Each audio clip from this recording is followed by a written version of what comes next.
the second of the, how do I hold these without it looking rude? The second of the slides I'm going to show you today is one of my favourite ways with aubergines. Just can't hold them without them being rude. So I'll just put them straight on the coals like this.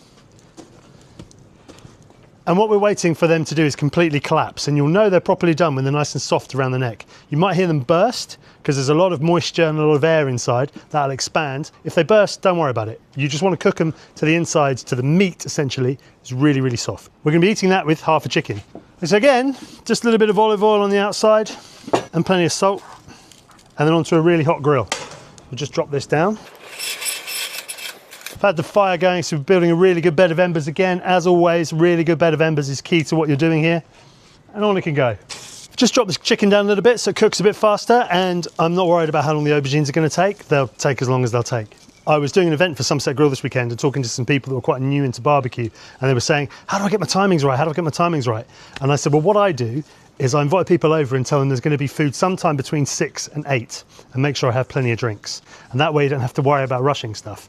So you can see it steaming there, look at that. Just blowing all that pressure out as the inside cooks. Okay, with all that hissing and all that, I was going to say gas, but I won't say gas, all of that pressure being released, I'm just going to flip them over, and the other one did actually burst. Look at that, there we go. But that's okay, we'll just lay that down, let the other side cook. But this is, so you're just starting to go a bit squidgy. See that? It's just starting to go a bit squidgy. So they're probably about halfway there. Okay, these have been on for about 10 minutes now. And as you can see, as I said, one of them exploded. Look at all the moisture coming out of that, and the other one didn't. But it doesn't make any difference. What you're looking for with these to know that they're done, just hold it up in front of the camera, is it to be squidgy around the neck, because that means that all the fat bit is cooked. It's a bit nice and squidgy around the neck, and you know it's done. So they are going to be really, really hot. I mean, very, very, very hot. So just give them a few minutes to cool down and then we'll deal with them. Our chicken's almost done, so I'm just going to take a hook, just spear it through there and just hang it up. And I'll leave it there while I sort everything else out. With these aubergines, we want to do a little bit of tahini yogurt, and then we're going to mix the meat from the aubergines through that tahini yogurt. Shameless plug, but I bought the wrong yogurt and it's got honey in it, but it doesn't make any difference. You want about half as much yogurt as you get meat from the aubergines. Let's give that yogurt and tahini a good mix. You just want to start peeling the aubergines. They retain their heat as much as tomatoes do. It ends up being quite a painful job.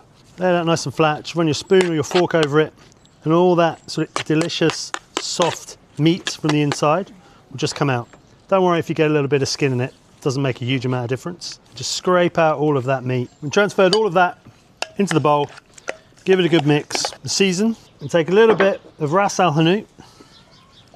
Just pour that in as well. Just taste it, check it for seasoning.